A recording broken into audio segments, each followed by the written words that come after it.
Il y a longtemps, dans un petit village tranquille entouré de collines verdoyantes et de rivières cristallines, vivait une jeune fille nommée Sika. Sa beauté et sa gentillesse étaient célèbres dans tout le village. Sa peau douce brillait au soleil, et ses yeux étincelaient comme deux perles rares. Mais au-delà de son apparence, c'était son cœur pur et généreux qui la distinguait des autres. Sika était connue pour être toujours prête à aider les autres, qu'il s'agisse de nourrir les animaux du voisinage, de prendre soin des enfants ou de s'occuper des anciens. Partout où elle allait, elle distribuait des sourires sincères et des paroles réconfortantes, ce qui la rendait adorée de tous. La famille de Sika n'était pas riche, mais elle vivait dans une humble maison en terre cuite, entourée d'un jardin où poussaient des manguiers et des fleurs colorées. Ils cultivaient leur propre nourriture et menaient une vie simple et paisible. Sika avait un lien particulier avec ses parents qui l'aimaient profondément et l'avaient élevée avec des valeurs solides: respect, bonté et gratitude. Dans ce village, les traditions étaient très importantes. Chaque année, les habitants organisaient un grand festival pour honorer les esprits de la nature et de la rivière. C'était un événement que tout le monde attendait avec impatience. Les habitants se paraient de leurs plus beaux vêtements, et le village entier résonnait de musique, de chants et de rires. Mais au-delà de cette apparente joie se cachaient des règles anciennes, des légendes mystérieuses et des avertissements que les villageois prenaient très au sérieux. Cependant, tout le monde dans le village n'appréciait pas Sika de la même manière. 3 jeunes filles du village, Ada, Bissi et Afi, la jalousaient profondément. Ces 3-là étaient inséparables et partageaient une amertume secrète envers Sika. Elle n'aimait pas la façon dont tout le monde semblait la préférer à elle. Chaque fois qu'elle voyait Sika saluer quelqu'un ou recevoir un compliment, elles échangeaient des regards de mépris. « Regarde-la » murmura Ada un jour en pointant Sika du doigt. « Elle agit comme si elle était parfaite, mais elle n'est rien de plus qu'une simple villageoise. » « Exactement, » ajouta Bissi. « Elle pense que tout le monde l'aime. Mais si seulement les gens voyaient qu'elle n'est pas meilleure que nous. » Afi hocha la tête, un sourire malicieux se dessinant sur ses lèvres. Peut-être qu'il est temps de lui rappeler qu'elle n'est pas aussi spéciale qu'elle le croit. Un plan commença à germer dans leurs esprits.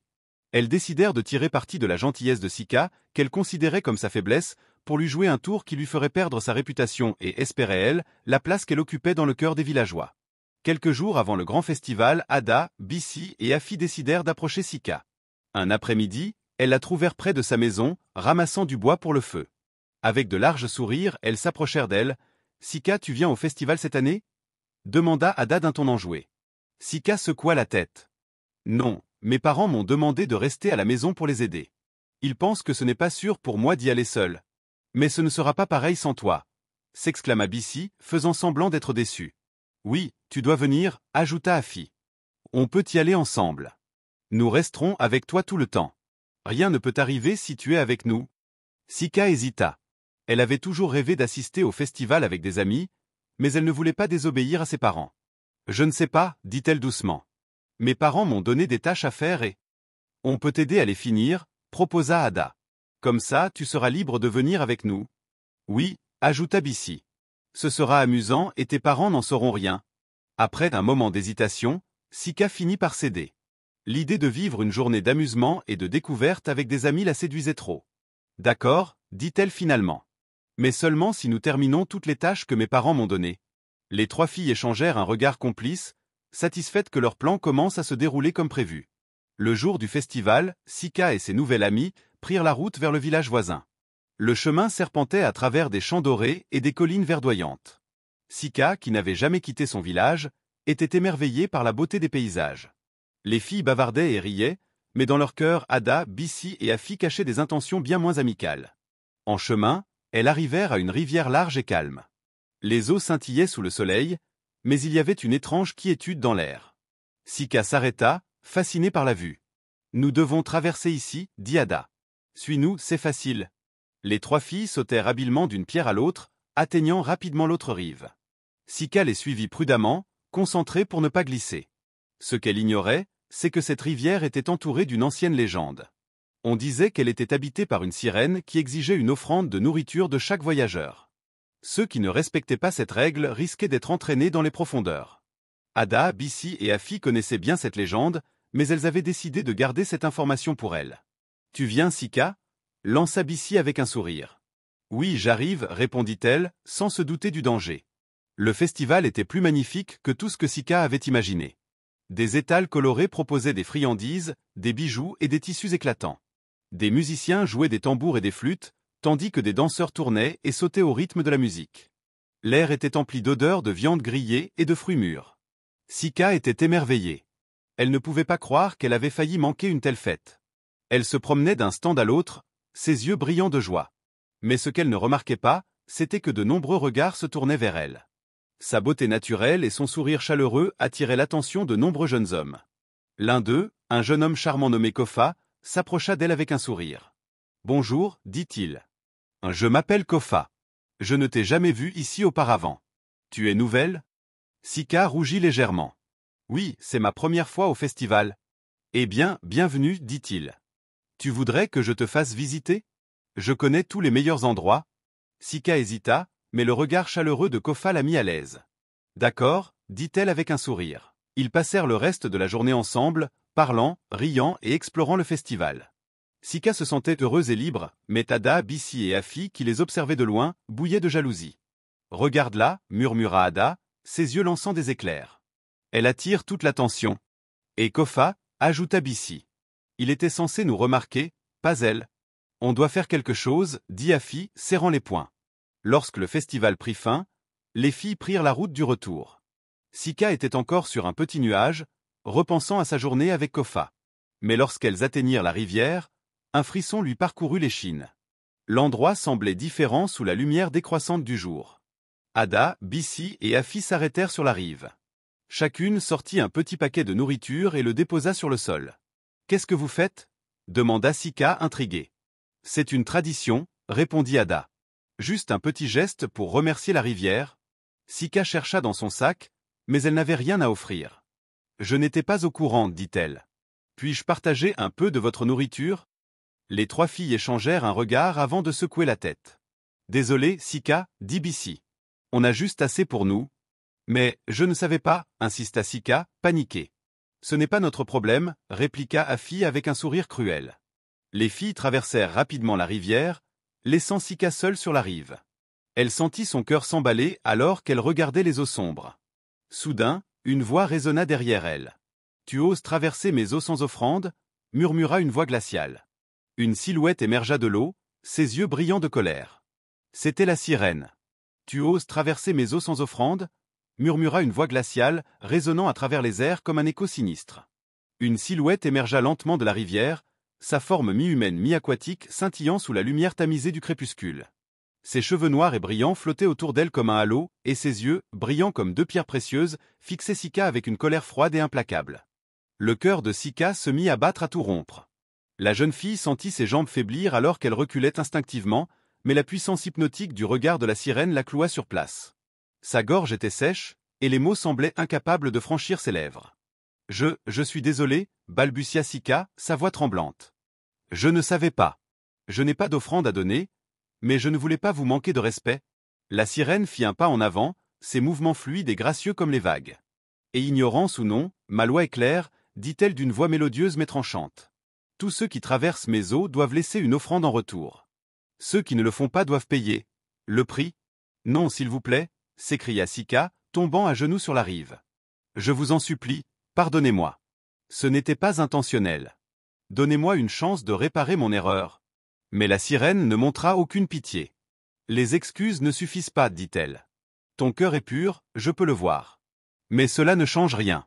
Tu dois venir avec moi dans les profondeurs. » Avant que Sika ne puisse réagir, la sirène tendit une main pâle et glacée. Un tourbillon d'eau surgit soudain autour de la jeune fille, l'enveloppant dans une étreinte glaciale. Sika cria, tentant désespérément de se libérer, mais la force du courant était trop puissante.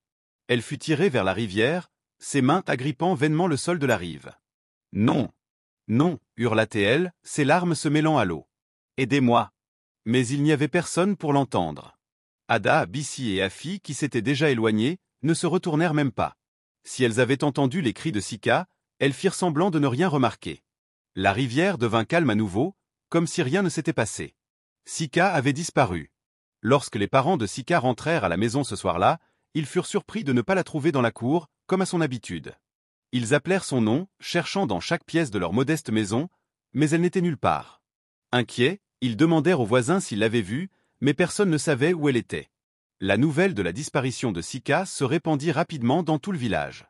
Les villageois se regroupèrent pour la chercher, parcourant les sentiers, les champs et les forêts à la lumière des torchers. Mais malgré leurs efforts, il n'y avait aucune trace de la jeune fille. Ada, Bissi et Afi, quant à elles, firent semblant de partager l'inquiétude des autres. « C'est tellement triste, dit Ada en secouant la tête.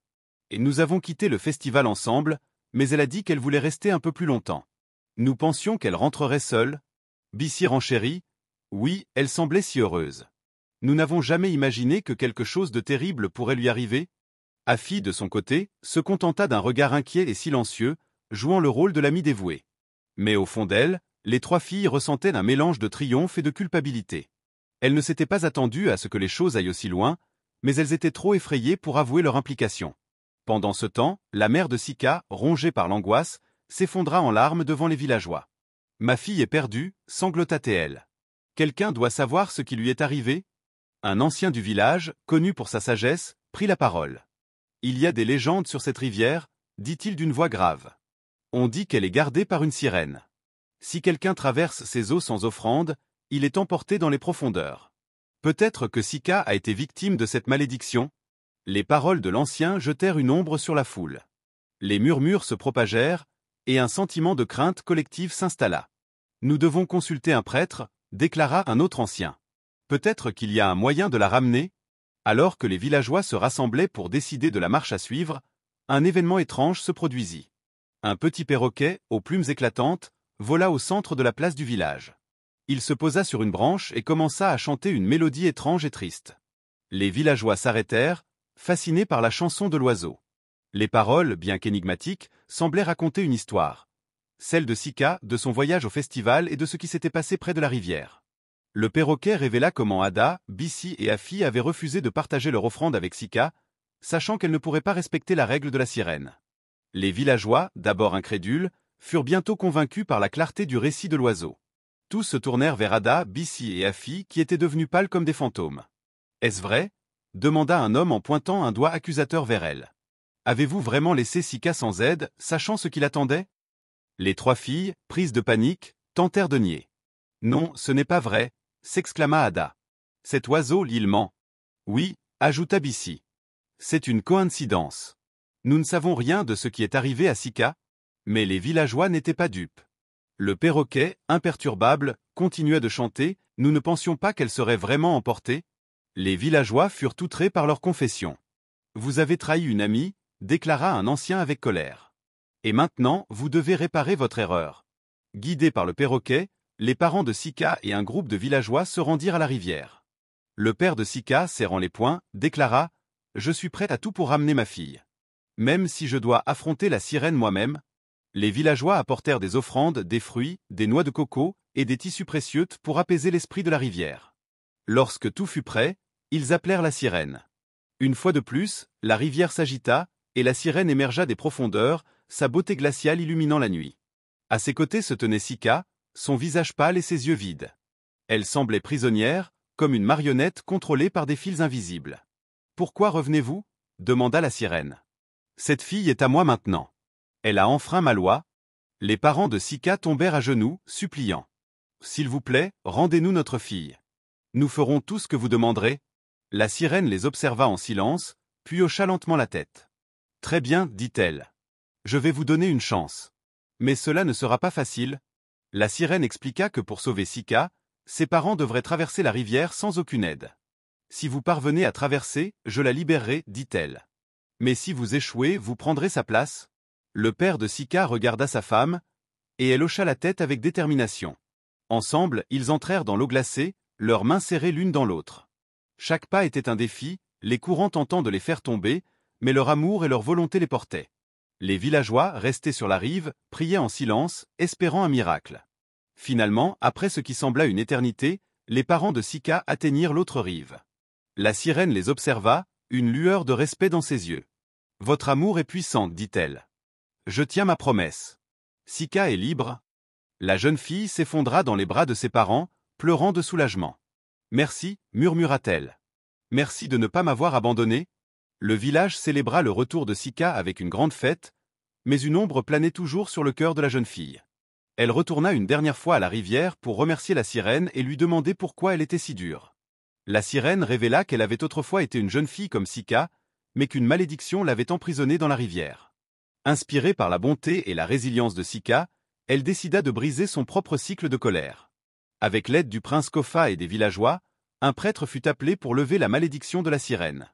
Lors du rituel final, la sirène fut libérée, retrouvant sa forme humaine.